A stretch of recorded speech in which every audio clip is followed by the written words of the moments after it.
तो आपको स्वागत है हमारे चैनल में, जिसका नाम क्या है, स्टैटिक्स। तो चलिए शुरू करते हैं आगे की कहानी। तो आगे कहानी क्या है, हम लास्ट पढ़ रहे थे, क्या लास्ट पढ़ रहे थे कि तैमूर पिता की साइड से किसके वंशज थे? कौन? बाबर। बाबर पिता की साइड से किसके वंशज थे? तैमूर के वंशज थे। और मदर के साइड से किसके वंशज थे? मदर के साइड से चंगेज खान के वंशज थे। लेकिन उनको गर्व किस बात का था? किसके वंशज होने का गर्व था? उनको गर्व था तैमूर के वंशज होने का गर्व था। मतलब अपने पिता के साइड से जो वंशज थे तैमूर के, वो तो उनको इस बात का गर्व था। लेकिन चंगेज खान के वंशज होने का उनको गर्व नहीं था। तो वो कहलाना चाहते थे तैमूर के वंशज के नाम से, चाहते थे कि लोग उनको जाने। तो चलिए और आगे डिटेल में इसको पढ़ते हैं। तो बाबर ने कदम रखा हिंदुस्तान में 1526 में और अपना साम्राज्य का स्थापना किया, जिसको क्या कहा गया? मुगल साम्राज्य कहा गया, मुगल एम्पायर कहा गया। ठीक है, कोई डाउट हो कमेंट सेक्शन में जरूर डालें। तो मुगल एम्पायर की स्थापना हुआ 1526 में। आपको बता चुके हैं कि बैटल ऑफ पानीपत हुआ किसके बीच? इब्राहिम लोदी के बीच और बाबर के बीच। तो उस बैटल ऑफ पानीपत में कौन जीते? बाबर जीते। लेकिन दौलत खान लोदी को लग रहा था कि बाबर आए हैं, लड़ेंगे, जीतेंगे और वापस चले जाएंगे अपने जगह पे, अपने किंगडम पे। लेकिन ऐसा नहीं हुआ। ऐसा क्यों नहीं हुआ? ऐसा इसलिए नहीं हुआ क्योंकि बाबर क्या थे?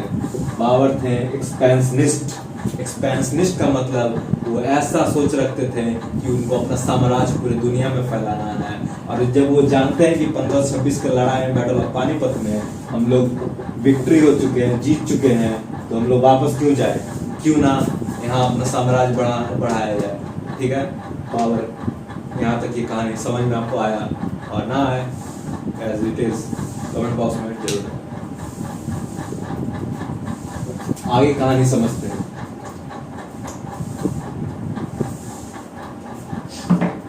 1504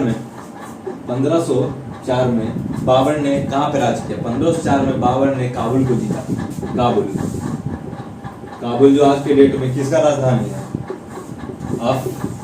अफगानिस्तान का कैपिटल है। कौन? काबुल। अफगानिस्तान का राजधानी है काबुल। अफगानिस्तान एक देश है जिसको आप सभी बखूबी जानते होंगे, जहाँ से हमारे एक महान एक्टर हैं कादर खान। तो अफगानिस्तान की राजधानी काबुल पे 1504 में किसने राज किया? किसने जीता उसको? हमारे प्रिय बाबर साहब ने जीत लिया। किसको? काबुल को जीत लिया 1504 में। क्यों जीत पाए? इसलिए जीत पाए क्योंकि जो काबुल के रूलर्स थे वो काफी कमजोर थे। तो उस समय बाबर नए जवान हुए थे और वो एवरेज वॉरियर थे। जैसे होता है ना कि आप क्लास में पढ़ रहे हैं, कुछ बच्चे एवरेज होते हैं, मतलब अंधों में काना राजा, लाइक अंधों में काना राजा। तो अंधों में काना राजा मतलब मीन्स हुआ कि बाबर तो एवरेज रूलर थे, एवरेज वॉरियर थे। और काना कौन था? काना थे काबुल के रूलर्स काने थे, मतलब वो एवरेज क्या हो तो जी शून्य थे। तो एवरेज शून्य को तो आराम से हरा सकता है। तो वही हुआ, जो काबुल के रूलर थे बाबर ने उनको हराया और क्या स्टैब्लिश किया? अपना साम्राज्य स्टैब्लिश किया काबुल में। ठीक है, यहाँ तक समझ में आया? तो नोट किया जाए इस बात को। 1504 में क्या हुआ? 1504 में बाबर ने काबुल पे अपना साम्राज्य स्थापित किया, अपना एम्पायर बढ़ाना शुरू किया। ठीक है, उनके रूलर्स को हरा के, जो कि बहुत ही कमजोर थे। और बाबर भी कुछ खास नहीं थे, बाबर एक एवरेज रूलर थे। ठीक है, आगे कहानी लोग बढ़ते हैं।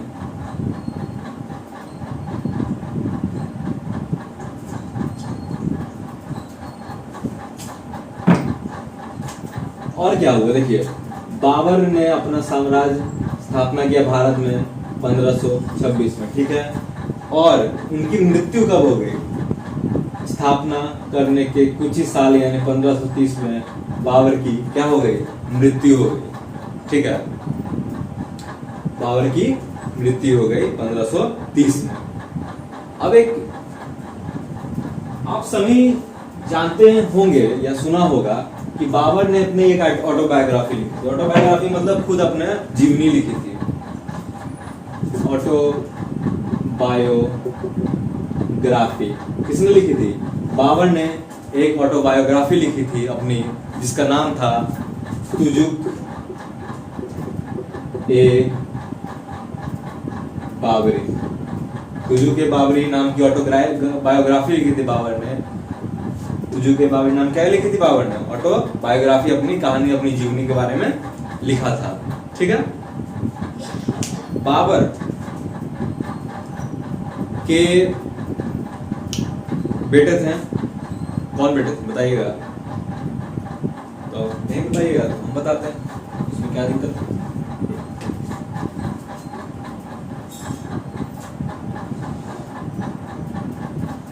इसमें कोई कष्ट तो नहीं है हमको, मेरा काम बताना तो बताया जाए।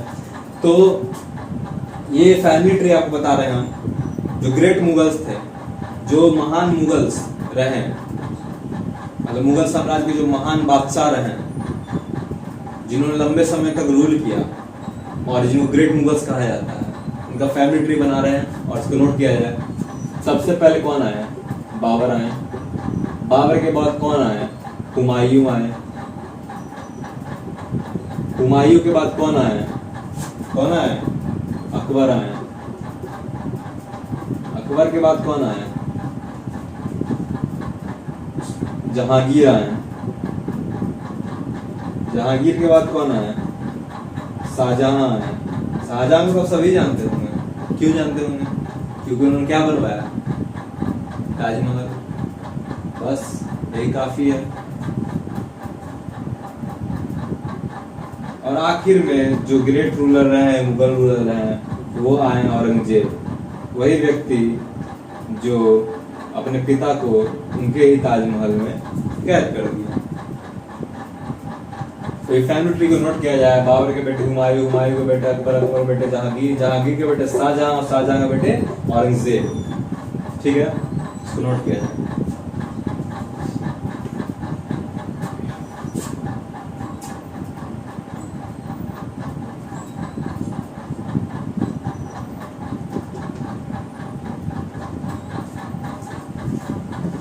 तो हम बताएं वो बाबर के बारे में। बाबर शुरुआती दौर में फरगना एक जगह है जहां क्या थे? रूलर थे। बाबर क्या क्या पॉइंट को बताएं? बाबर के पॉइंट बताएं। सबसे पहले बाबर ने बैटल ऑफ पानीपत लड़ा इब्राहिम लोदी के विरोध में, जिसमें बाबर जीत गए। उनको इनविटेशन किसने दिया था? दौलत खान लोदी ने, इब्राहिम लोदी के चाचा ने। ठीक है। और बाबर लोदी ने अपना एक ऑटोबायोग्राफी लिखा, तुजुक ए बाबरी। ठीक है। बाबर के बेटे कौन थे? हुमायूं बेटे थे। बाबर ने 1526 में अपना नींव रखा मुगल एम्पायर का भारत में, और 1530 में उनकी मृत्यु हो गई। ठीक है। और हुमायूं, बाबर का कहानी यहाँ खत्म होता है। अब नया किस्सा शुरू होता है। किसका? हुमायूं का, उनके बेटे का। तो आइए हम देखते हैं हुमायूं के बारे में। हुमायूं की क्या कहानी है, चलिए आज देखते हैं।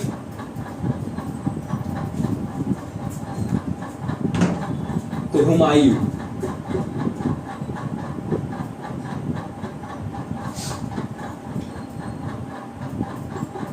जो बेटे थे बाबर के, वो इकलौते बेटे नहीं थे। 3 या 4 वो भाई थे। ठीक है, 3-4 भाई थे। अब देखिए राजा क्या है, राजा का कोई भरोसा नहीं है।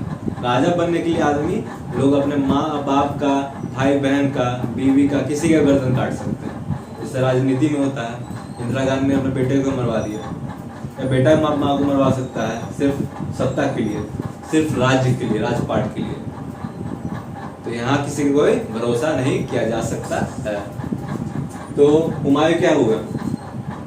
लेकिन हुमायूं ऐसे नहीं थे, लेकिन कौन ऐसा था? उनके भाई ऐसे थे। ठीक है। हुमायूं लगभग 4 भाई थे, 3 या 4 भाई थे। तो हुआ क्या? हुआ यही कि हुमायूं जो है अपने पिता की मर्जी के अनुसार, बाबर का क्या मर्जी था? बाबर का मर्जी क्या था? बाबर चाहते थे कि उनकी जो दौलत है उनकी जो दौलत है उनके बेटों में ढंग से बांट दी जाए। लेकिन बड़े बेटे कौन थे? हुमायूं बड़े बेटे, सबसे बड़े बेटे हुमायूं थे। एल्डर ब्रदर, तीनों चारों भाई में एल्डर ब्रदर कौन थे? हुमायूं थे। ठीक है, तो सबसे ज्यादा जो प्रॉपर्टी मिला, सबसे ज्यादा जो जायदाद मिला, सबसे ज्यादा जो साम्राज्य का हिस्सा मिला, वो किसको मिला? हुमायूं को मिला।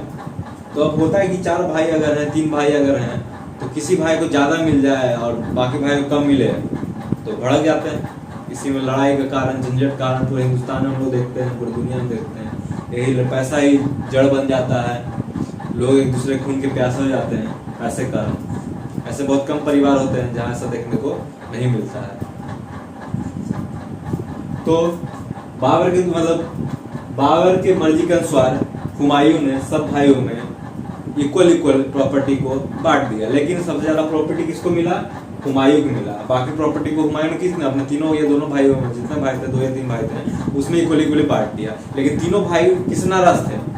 हुमायूं से नाराज थे, क्योंकि उनके पास सबसे ज्यादा प्रॉपर्टी थी, सबसे ज्यादा साम्राज्य था। उनके हर एक भाई को एक एक प्रोविंस दिया गया। प्रोविंस का मतलब होता है राज्य दिया गया।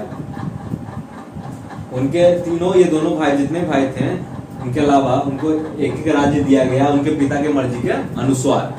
ठीक है, तो दिया गया जब, तो एक भाई थे मिर्जा कामरान। कौन थे? मिर्जा कामरान। तो अगर ये कहानी आपको आगे जाननी है तो मिलते हैं नेक्स्ट वीडियो में। लाइक, शेयर, सब्सक्राइब करें हमारे चैनल को, आपके अपने चैनल को, स्टैटिक्स। धन्यवाद।